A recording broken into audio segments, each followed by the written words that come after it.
人，野虎，快去帮忙！走，我去帮忙。我入水。快！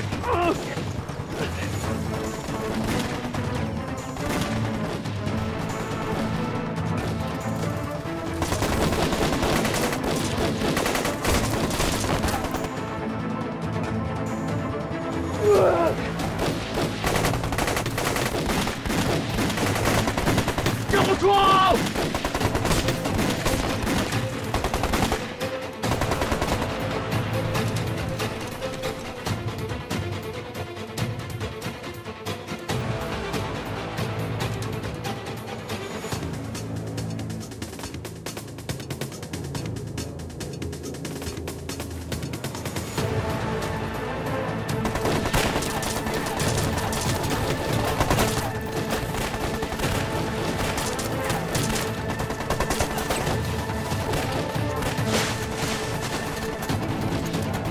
快救我！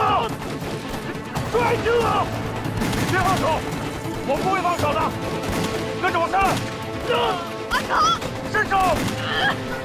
上！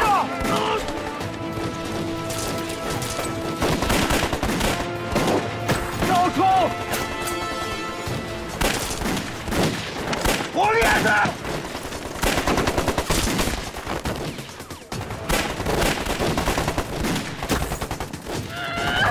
伸手！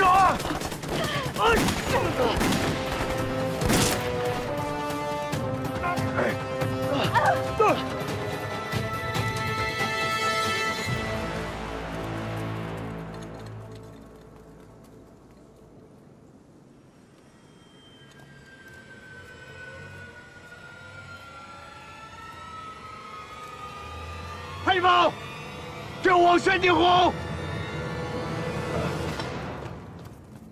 快走！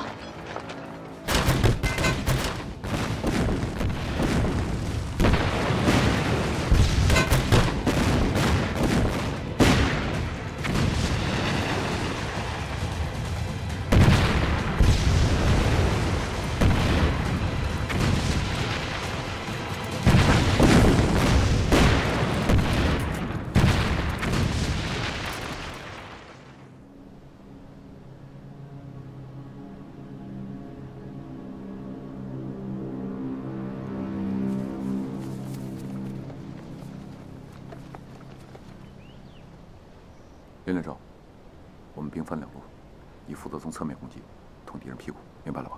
明白。走。孙连长，你带人端掉后面的碉堡，准备战斗。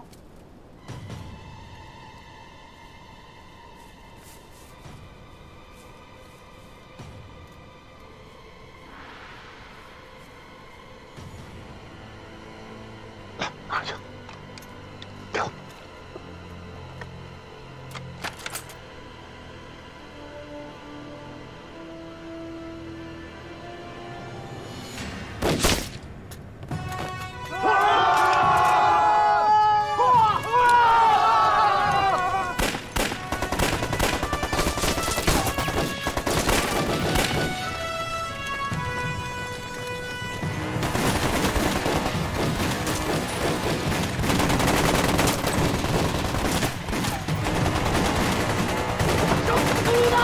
终结手榴弹！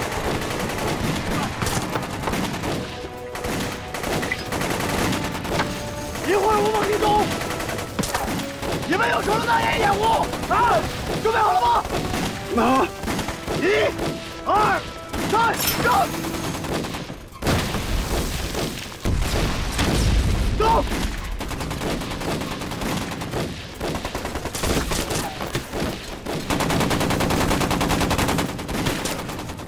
手弹！掩护！ 快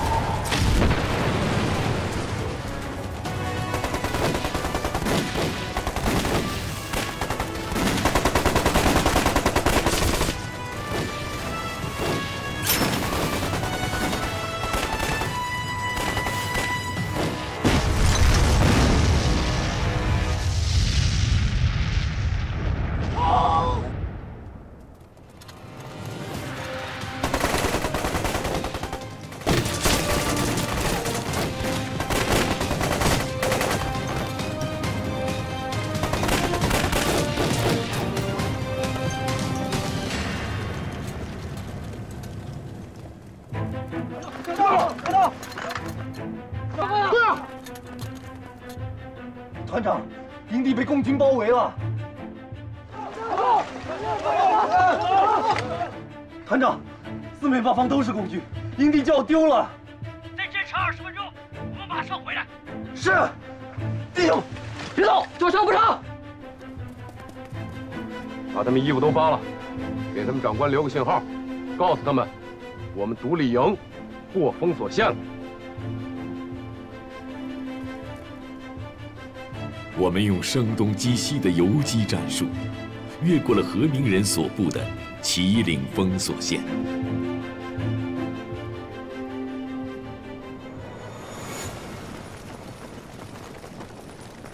我要见你们的最高长官。团长，什么事儿？有一支100余人的红军游击队，从后面的悬崖上来，在半个小时之前，在这个方向发生过战斗，遭遇的不是你们吗？别往那儿看，那就是遭遇的结果。怎么回事？我们中了他们的调虎离山计了。等我们主力来了，这些非战斗人员都成了扒了毛的赤裸公鸡。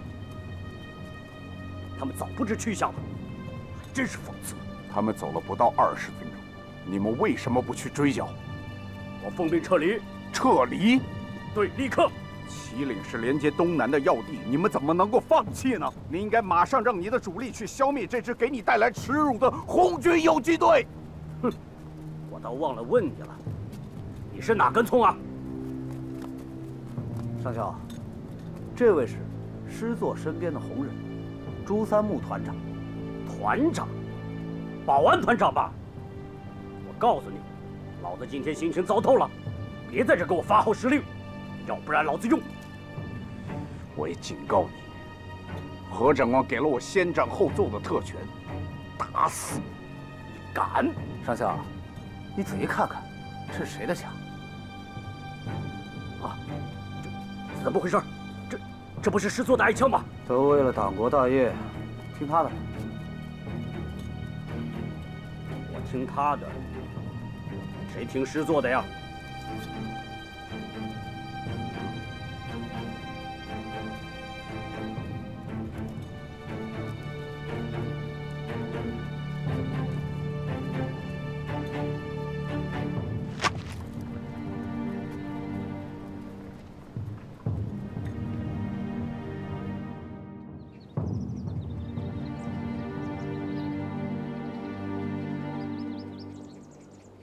国民党的战术是四面围剿，而我们呢，就采取以出对围的战术，把红八、红九团2支主力调出苏区，到敌后展开游击战争，这样既能有效地保存实力，同时也能里外呼应，形成全面游击战争的态势。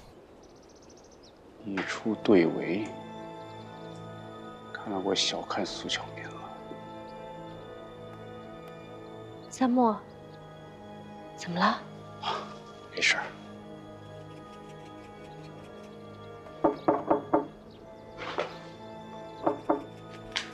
谁呀？参谋长。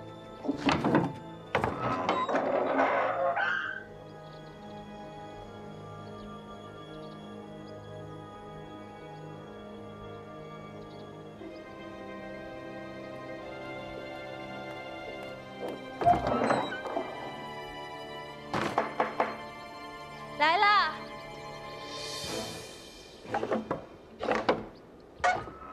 曹夫人，参谋长，快请进。钟兄呢？钟兄在家吗？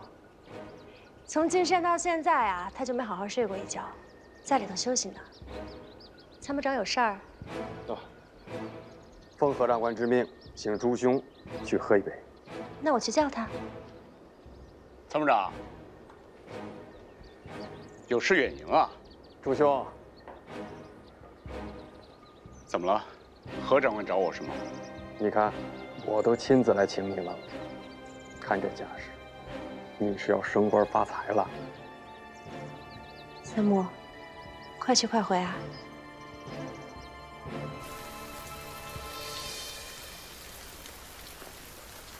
今儿啊，长官特别交代，说做几个好菜招待贵宾，你这食材呀，必须要新鲜，鸡鸭鱼都得现杀。是现杀，是现杀。您看，都活的，这要不活，你把我给杀了。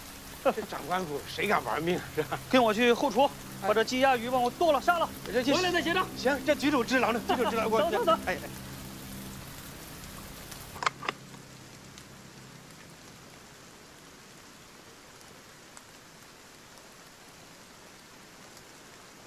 明白。我们俩是不打不相识啊。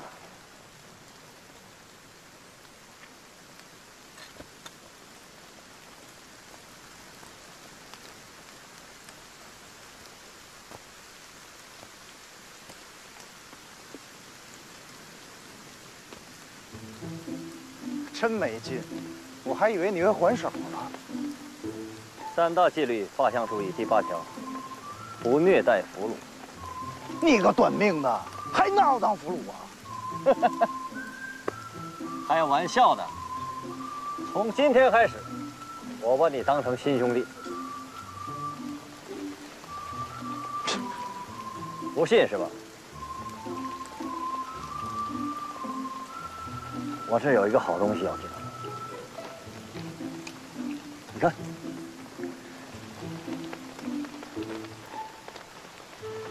你怎么能有这么贵重的东西？这个是我在打南洋坝的时候捡的。反正周焕文都被枪毙了，这没主的东西不谁捡回谁。也是。现在送给你，就算是给你赔个罪。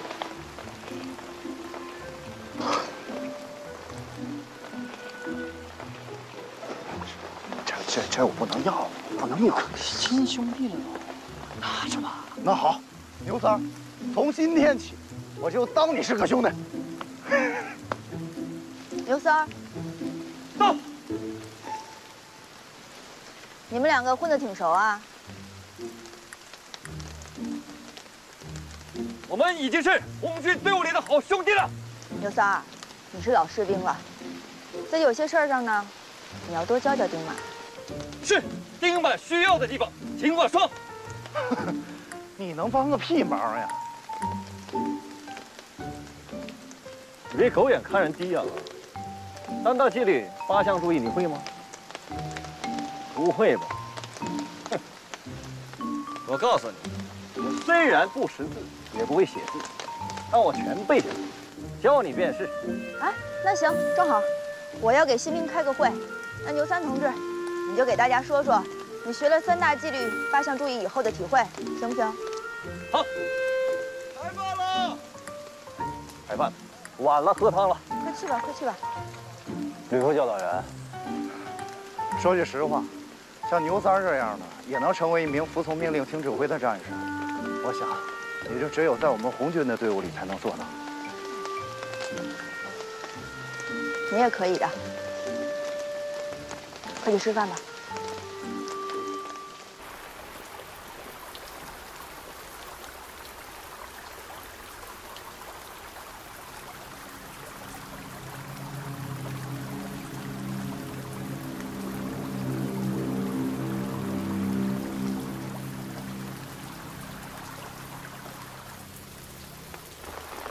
朱兄，副长官，哎呀，辛苦了，辛苦了！这么大的雨啊，来来来，快快快！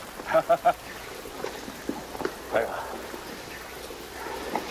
副长官，卑职这一次领命进山，最后功亏一篑，真是有失您的错爱。哎，此番失利，祸不在兄，都是老天不公平。俗话说，谋事在人，成事在天嘛。我知道，最近卢兄的心情一定不好，所以，我略备薄酒，让你我去晦气，也压压惊。副长官，请您再给我一次机会，一定让我将功赎过。放心，委座不会轻易放弃剿共的决心和意志的。咱们不能以一时成败论英雄，来日方长嘛。对了，副长官，我搞清楚了，这次在祁岭被我咬住又逃走的那小股红军，正是4座战役漏网的闽西独立营。先不说这些，先进去再说。行，来，这都淋湿了啊。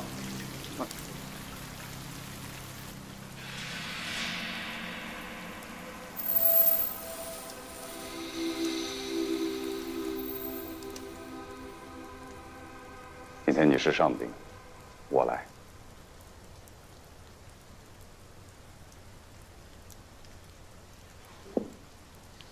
朱兄，我之所以这么安排，就是想你我深入的聊一聊。跟红军这盘棋下到今天，已经逐渐形成了一盘残局。对于棋局的博弈，我来者不拒。只不过，这个过程当中有一个疑惑，我始终解不开。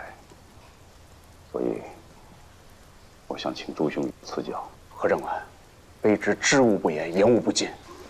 我之前根本不把共产党放在眼里，一些丁字不识的文盲农民，搞点小打小闹还可以，居然搞起武装想夺取政权。这没有枪没有钱的共产党，也不知道哪根筋搭错了，居然要跟拥有200多万军队，还掌控着全国资源的党国抗衡，把他们比作当车的螳螂都是抬举，不过是一群蝼蚁罢了。可是，我怎么也想不清楚，如此强大的党国，为什么让如此弱小的共产党一次一次的逃脱，还伟大不掉了呢？卑职之前有过一个比喻：一头大象踩死一只蚂蚁，对吧？朱兄，现在的共产党已经不是一群蚂蚁了，而且小成气候，就连国都瑞金丢了之后，居然还有咸鱼翻身的可能。就他们这么一点点的战力，在党国数十万军队的追杀下，还让他们一路红旗飘飘，还飘到了陕北。而且，就在我眼皮子底下，他们还布局成了全面游击战的战略态势。朱兄，你是那边过来的人，只有你才能为我解开疑惑。共产党队伍里傻子太多，这未免太简单了吧？高唱着英特纳雄耐尔一定会实现。共产党队伍里太多这样的傻子，坚定地相信他们一定会成功，这就是他们近乎迷信的信仰。他们把一切流血牺牲都看作是要实现理想所要付出的代价，而且他们心甘情愿地承受包括生命在内的付出，因为那个所谓的英特纳雄耐尔对他们的诱惑实在是太大了。朱兄，我是那边过来的人，根本没有这个觉悟。哦，对了，咱们先不聊共产党，咱们聊一聊穿草鞋的红军游击队。我们把他们封锁在大山里，没有吃没有穿，他们是怎么熬过来，又是怎么扛得住的呢？红军他有一个法宝，什么法宝？1929年的12月，红四军从井冈山下来，在上杭的古田，他们开过一个会议。朱兄认为，会议对军人会有什么影响吗？他们又不然。事实上，彻底改变红军的，就是这个只有100多个代表参加的会议。我敢说，共产党今后如果能够翻起什么大浪来，追根溯源，都要归咎于这次的会议，以及那份不仅写在纸上，而且还揉进了军中的决议。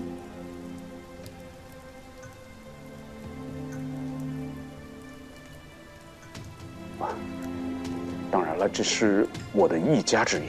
不，你反而提醒了我。帮我找到这份决议，我一定要拜读一下，看看到底是什么样的金刚经。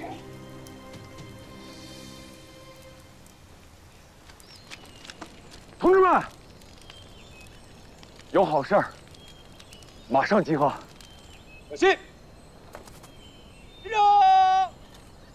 有了。什么情况？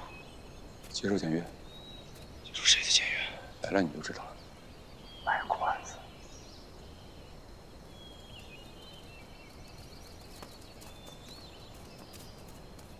首长同志，请。宋领导，宋领导，小明同志来怎么不早说？立正，都别动，出去。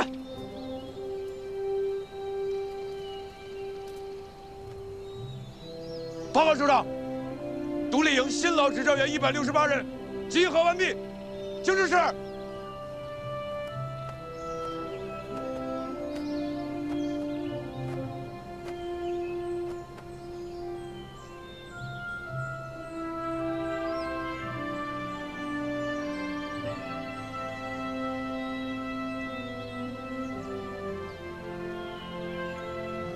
田勇同志，伤得重吗？报告首长，一点小伤。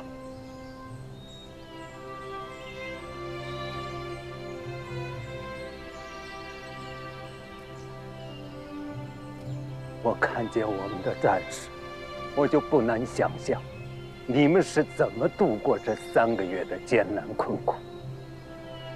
独立营，好样的！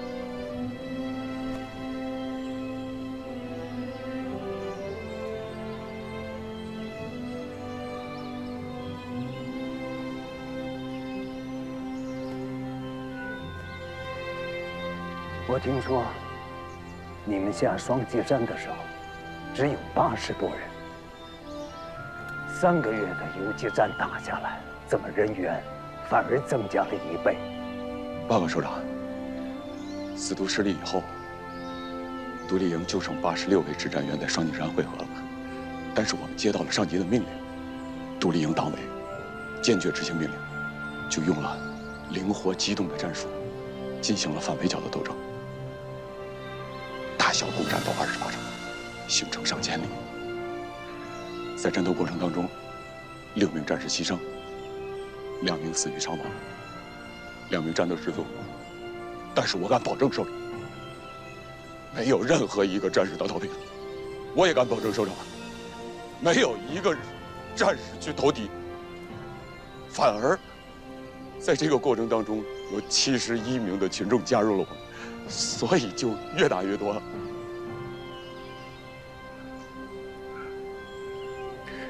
这3个月，你们最大的困难是什么？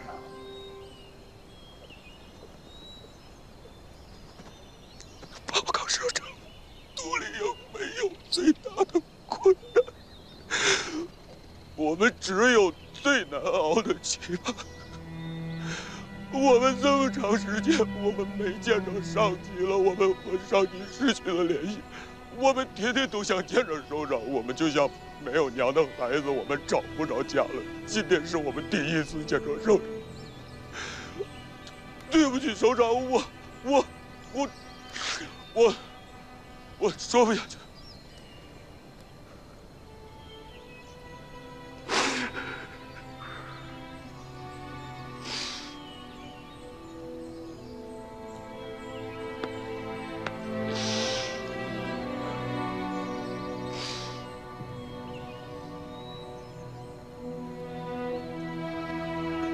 80多人到168人，这不是简单的数字增减的问题。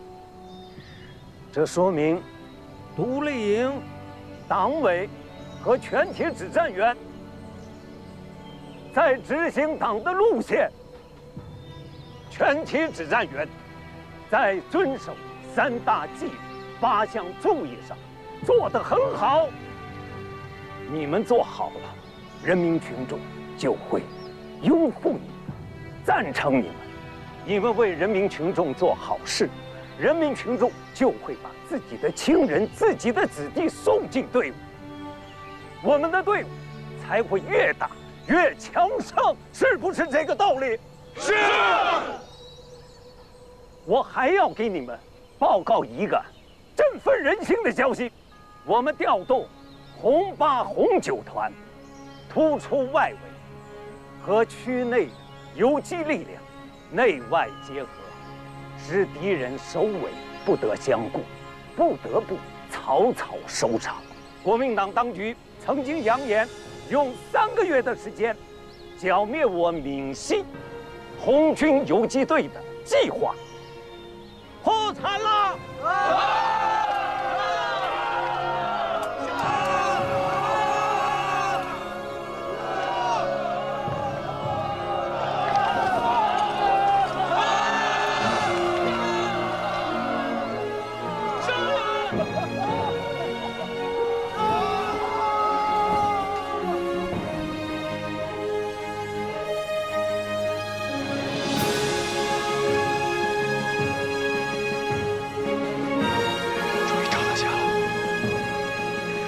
别闹，我去撒泡尿了。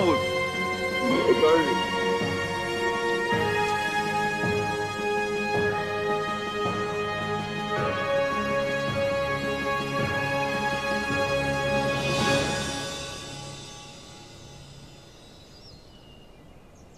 原则问题，绝不迁就，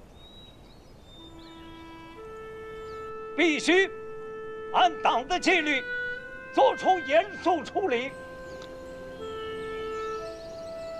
是好钢，是烂铁，全看你自己锻造。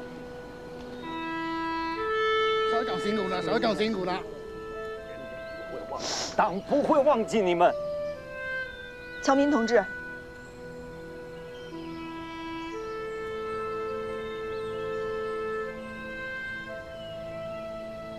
我想代表独立营，向上级提出一个申请。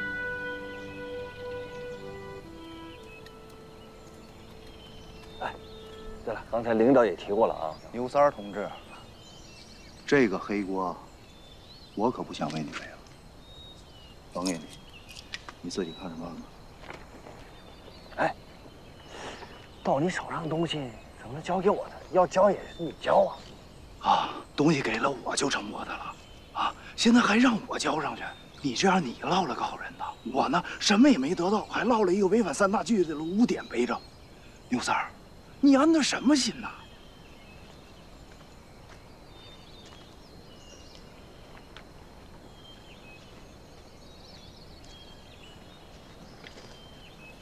嗯，行。首长，首长好。好。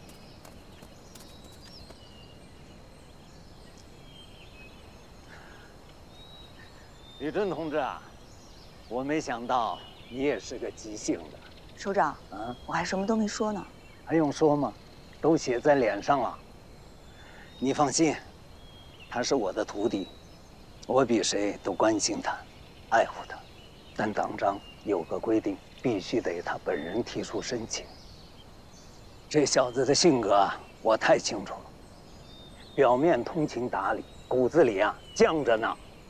他认准的事情，9头牛也别想把他拉回来。他会为自己的错误做出深刻检讨的，我相信他。行，那我找他先谈谈。他在哪儿？在那儿。吕真，我可要向你解解他的短呢。您不用说，我知道。 他爱哭，你怎么知道？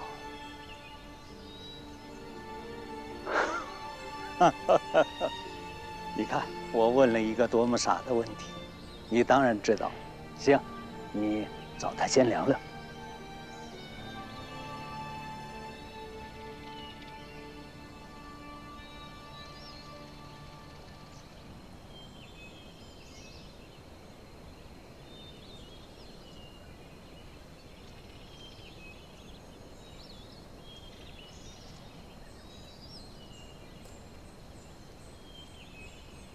那天的丝毛瓶，你说你自己爱哭，我还不信。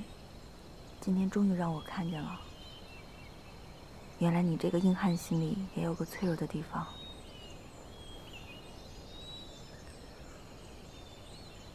其实我在脑子里头无数次的想象过，见着上级是个什么样子。我都想象不到我刚才会是那个样子。 让你见笑了。我们共产党员的心，又不是木头做的。如果你真是那么没心没肺，对什么事情都无动于衷的话，那才让人失望呢。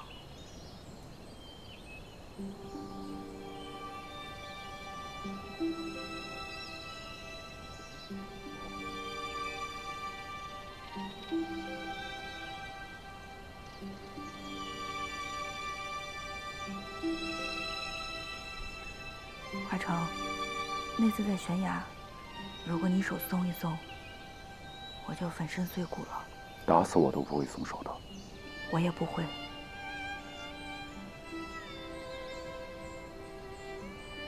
所以呢？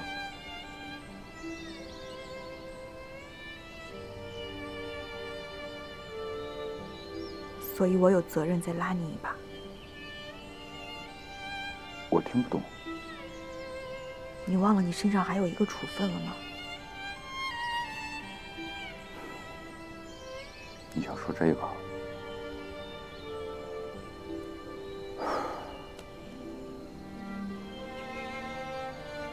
我早就没把那件事当回事了。可是作为同志和战友，我不希望你背着那个处分。按党的章程，我希望所有领导都在的时候，我们去把那个处分解除。算了，不想给领导添这个麻烦。你错了。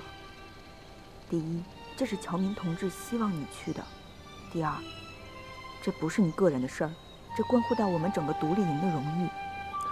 我想知道的是，侨民同志让你来的，还是你自己要来的？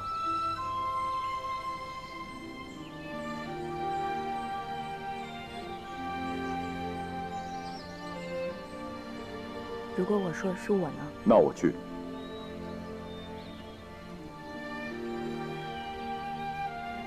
原来你还挺好说话的。那我在你心里头就是不好说话的。那你以为呢？我不知道。纵使你李化成有千万种优点，但你也有一身的缺点。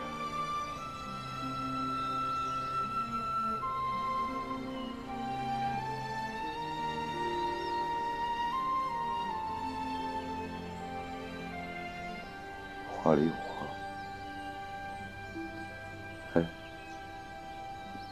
你好歹也是政治处主任，你还是副教导员，我有哪儿做的不好的，直说，痛痛快快的。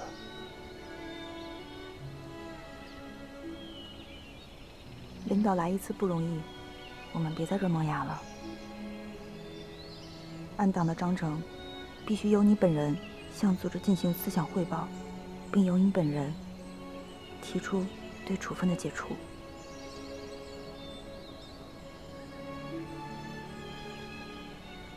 我走了。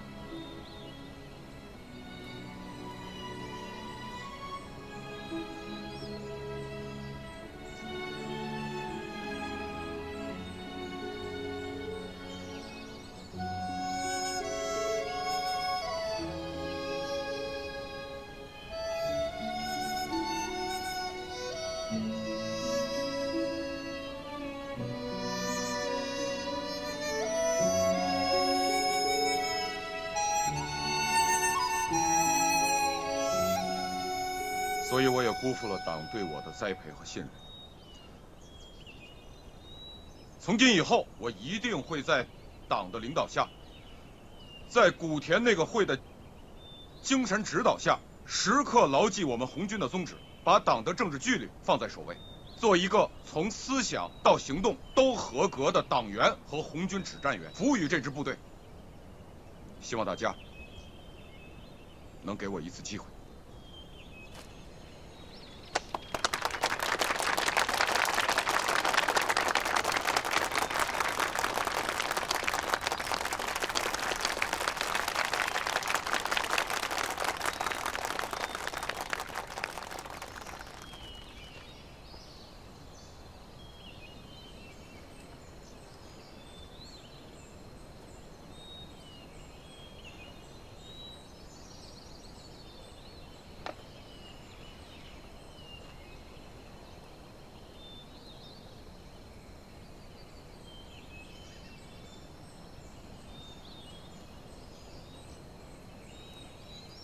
同志们，听了华成同志的思想汇报，我想谈3点。第一，华成同志对自己错误的认识很深刻，检讨很诚恳。第二，华成同志的教训不仅仅是对他本人，对我们所有指战员都是个警示。第三，粉碎敌人3个月清剿计划只是一个阶段性胜利，接下来还需要我们大家同心合力，继续斗争。鉴于此，我营党委支持李化成同志的申请，请求上级解除半年前对化成同志的党内警告处分。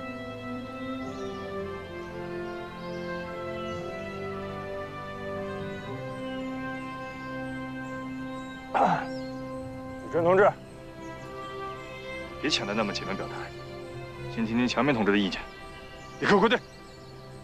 对不起，我抢板了。抢什么板呢？第一，李真同志是独立营党委的主要负责人，当然要首先表态。第二，我完全同意李真同志对李化成同志思想汇报的评价。看来这几个月，我们的李化成不仅带领大家走出困境，他本人也走出了思想认识的低谷。特别是他提到，所谓独立营孤军奋战，那只是地理说法。事实上，我们从来没有脱离党的领导，改变全军一盘棋的格局，这就是我们能粉碎敌人围剿计划的根本保证。李化成同志的思想报告道出了我们能取得胜利的根本，不仅有实践价值，也有相当的理论价值。我提议同志们再为李化成同志鼓鼓掌。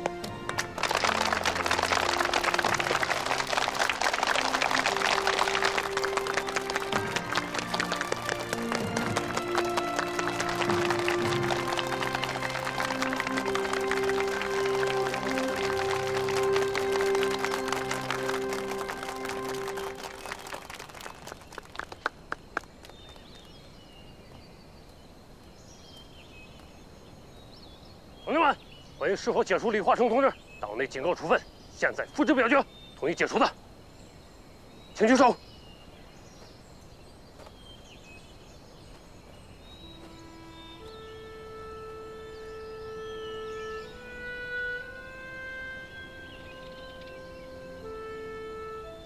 独立营全体党员一致通过，撤销之前对李化成同志作出的党内严重警告处分。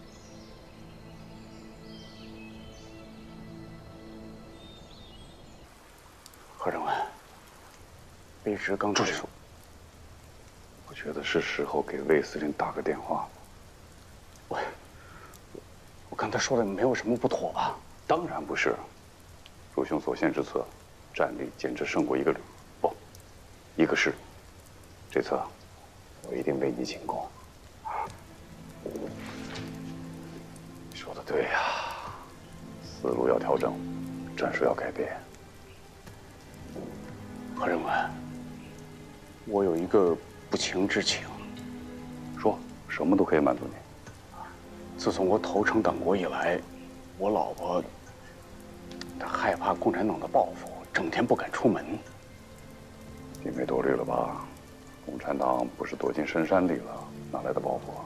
这些共产党无孔不入，暗箭难防啊！哦，那我给你派些警卫，24小时保护弟妹，直到把共产党清除干净为止，怎么样？谢长官。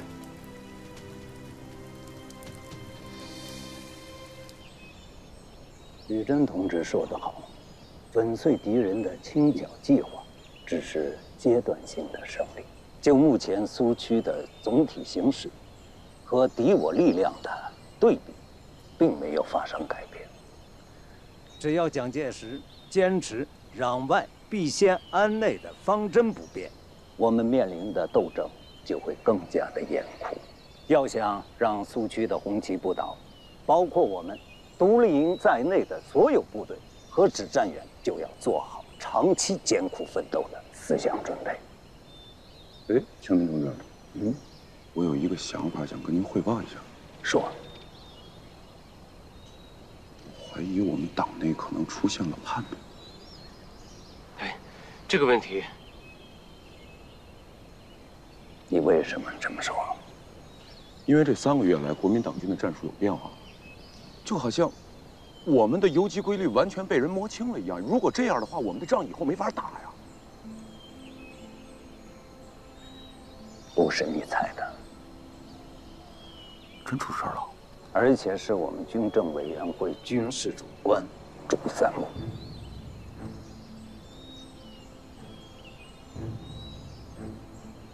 不是，那如果这样的话，等于咱把屁股都露给人家了。朱三木的叛变，我们已经有几十位同志遭到了杀害。现在你们反映，作战中也有他的影子，这的确是一大祸害。军政委员会已经做出决定，必须要除掉这个祸害。把清除这个祸害的任务交给我们独立营吧。对，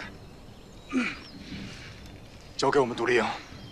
不光是你们独立营，军政委员会已经给所有的党组织、游击队下达了命令，一有机会，坚决处决，保证完成任务。明白。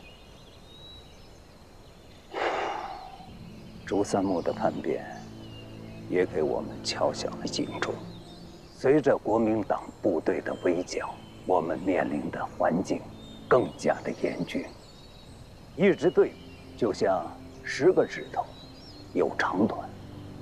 少数意志薄弱者，熬不过寒冬，也会变节投敌。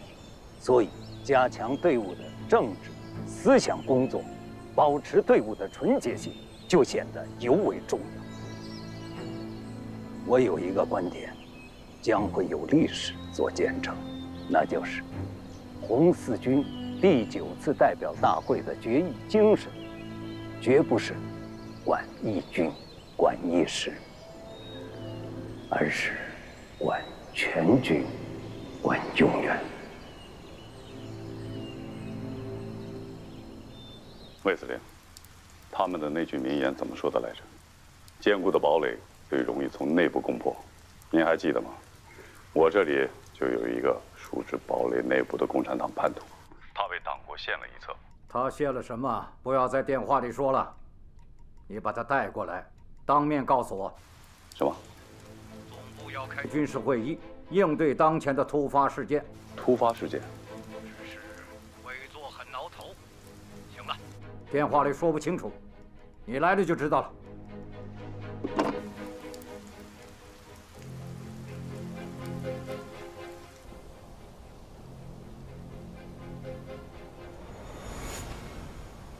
自民国20年918事变以来，不到4年，田中奏折所预定的完全灭亡我国的毒针，我早就料到中共会做这篇文章。长此下去，眼看长江和珠江流域即将逐渐被日寇所吞噬，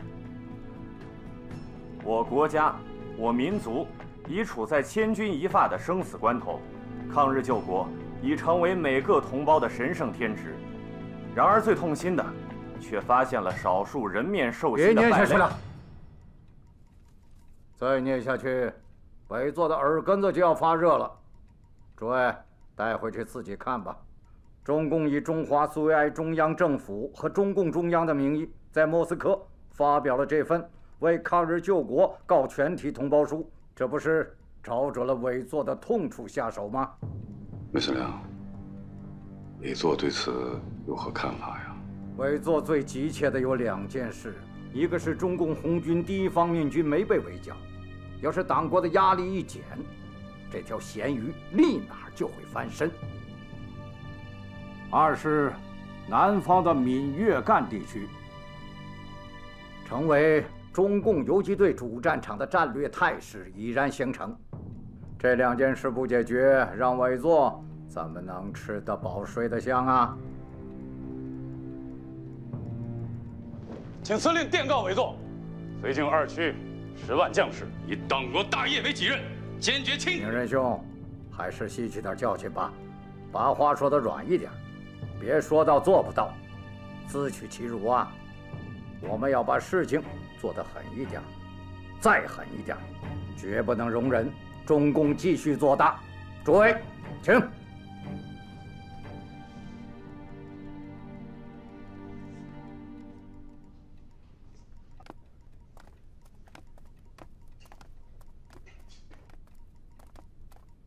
各位请看，3个月前那些红点儿，3个月之后剿共结束，还是那些红点儿，这些还仅仅是我们区域范围之内的。据情报表明，从赣南、闽西、闽东、闽北、浙西、鄂南，甚至北方地区，这样的游击区有几10处。作为党国军人，各位是不是应该检讨检讨啊？司令，说实话，并非我等作战不利呀，而是我们有劲儿使不出来啊。每当发现游击队的行踪，等我们大部队一赶上来，他们全都跑光了。哼！明仁兄，有话请讲。是。宋师长说的正是大象的困惑。什么叫大象的困惑？百兽之中，大象称霸，它可以轻松挑翻一头犀牛，但是让它踩死一只蚂蚁，它就力不从心了。红军的游击队之所以能够逃脱我们的围剿，那是因为他们的队伍规模小、灵活性大、行动快捷，而我们采取的是集中兵力、分进合击，动不动整团整旅，声势浩大，人山人海。司令，这不正像一头大象踩死一只蚂蚁那么可笑吗？明仁兄所言极是啊。可见这3个月的剿共也算是有收获的嘛。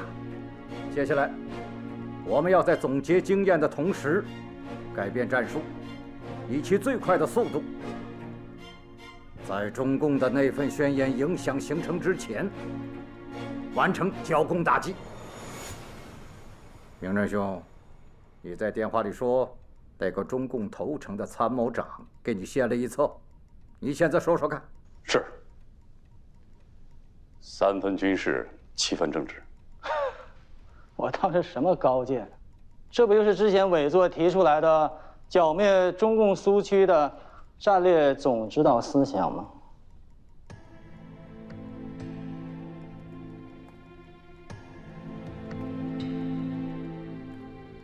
宋师长颇有胆量。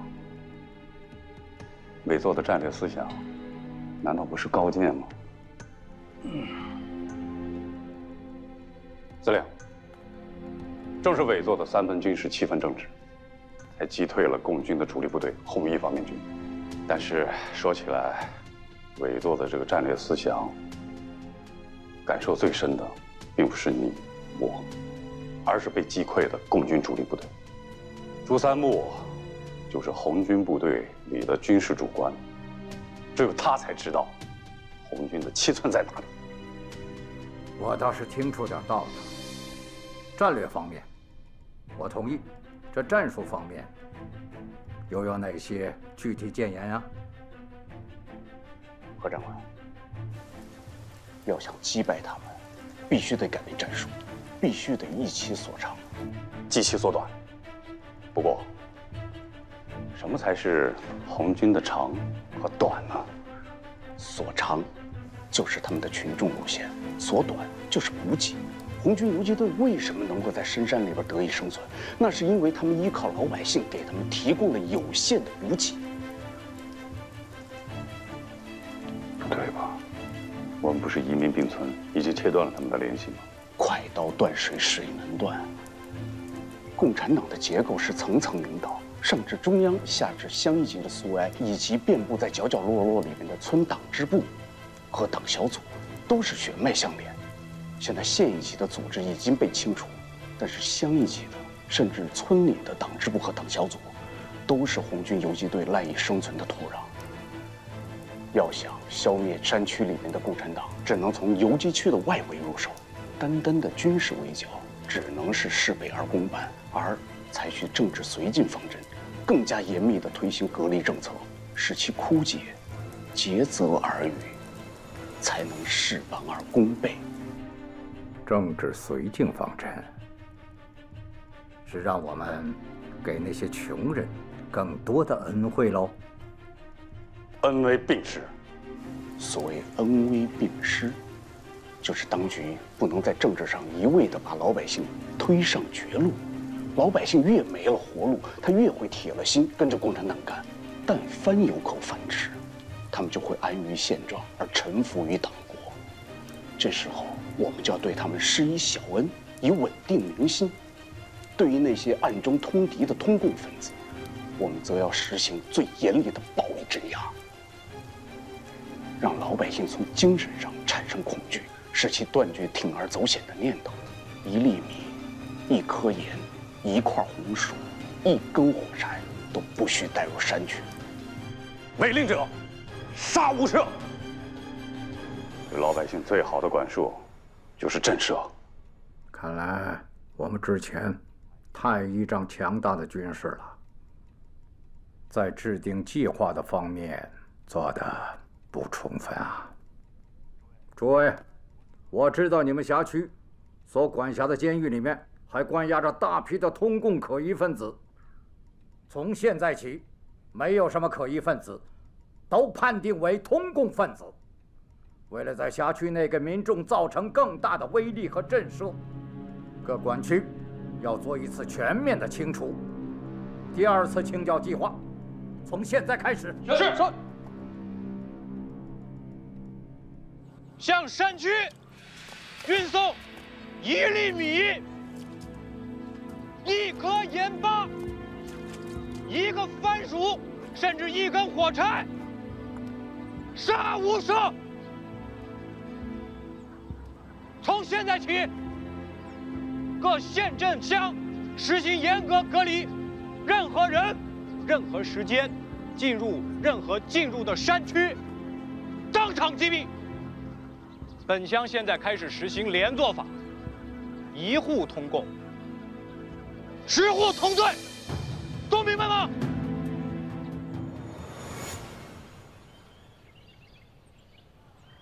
都是乡里乡亲的，不要把事情做得太绝啊！我呸！我跟共产党不共戴天，我恨不得抽他们的筋，喝他们的血，把他们的肉一块一块剁下来给吃了。冤有头债有主，这事儿是林木根干的，对不对？你不能见谁往谁身上撒气呀，对吧？我跟你说啊，西头嫂子知道我跟你有点小交情。你以为我不知道你是吗？啊？你想两面吃？共产党得意的时候，你在苏维埃混得够欢啊！啊！哎，人在什么时候说什么话，对不对？我不是没办法吗？才跟着西头嫂子跑前跑后的。不过我跟你说啊，我没参加共产党。那西头嫂就是共产党了，啊？又个共产党浮出水面了。兔子老弟，西头嫂子让我给你同个款。他说什么？他害怕了是不是？啊？你回去告诉他，他那条小命就掌握在我手上，我能让他生不如死。巧了，西头嫂子让我给你传的话也是这个意思。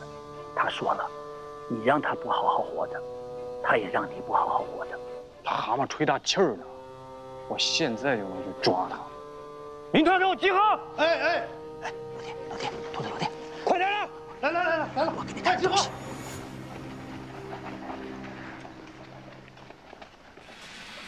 报告，集合完毕。带他们先去巡街。好了，走。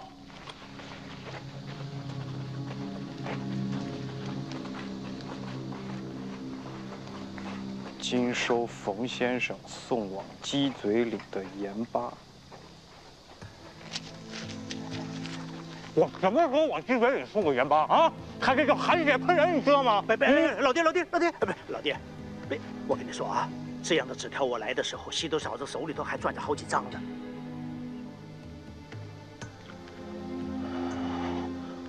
我告诉你啊，我可没干过这事儿啊！你让他别诬赖我。行了，别再嚷嚷了，让别人听见了，你想瞒都瞒不了。我瞒什么瞒？什么都没干过。不，你这白纸黑字写的清清楚楚的呀，对不对？当局的政策你也知道，宁可错杀1000，不放过一个。你要是把西多嫂子当共产党给咬出来了，他也咬你，说这盐巴是你送的，你就是狗吃黄脸，对不对？有100张嘴你都说不清楚了。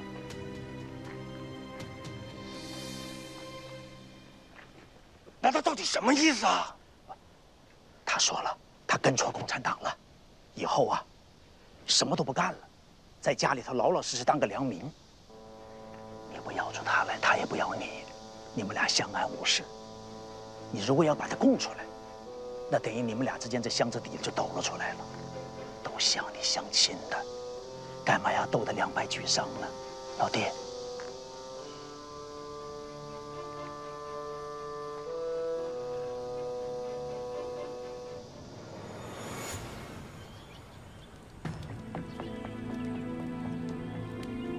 我们得想办法联系山里的游击队啊！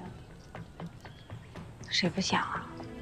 现在敌人封锁的越来越严了，我们要敌变，我们也变。为了让你们记住新政，也为了让你们记住，政府是说到做到的。今天，这2个典型，我就给你们做做样子。他们俩私通游击队，昨天晚上往山里运粮食，被党国的巡逻队抓住了。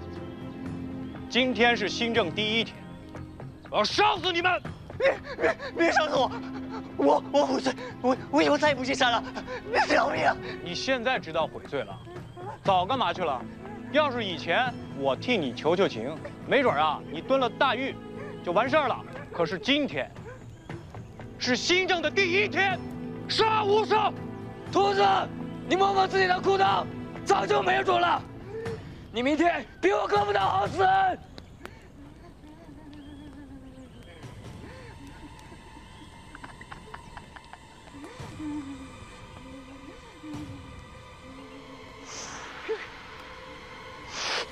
是，我没种了，你他妈今天就没命！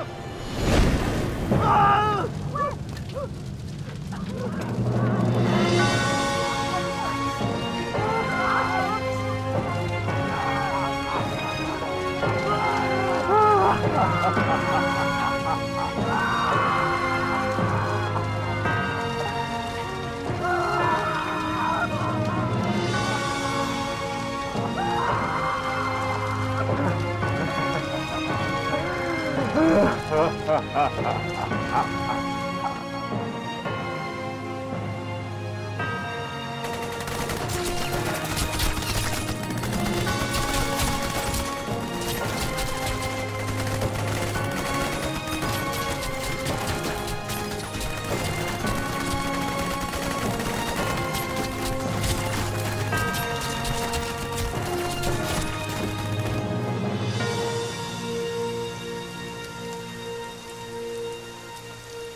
等我。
天佑，我们得找一个临时据点。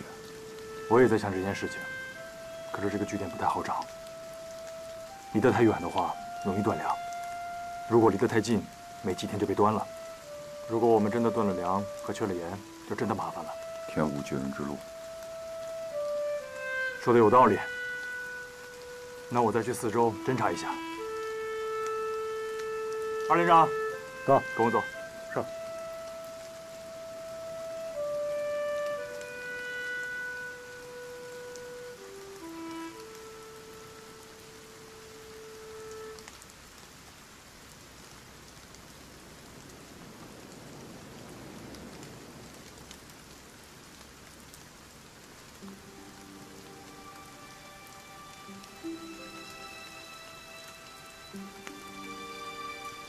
这有什么用？管点用也是用。你是女人。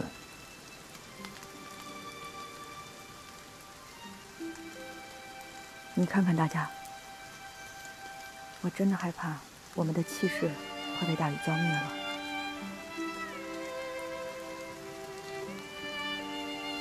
有一句话我可能说早。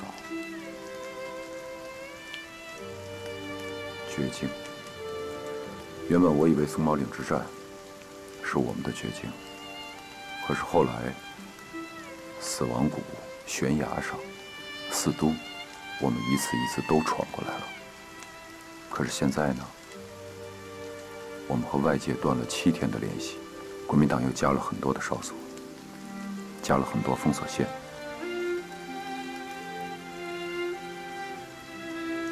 现在才是绝境。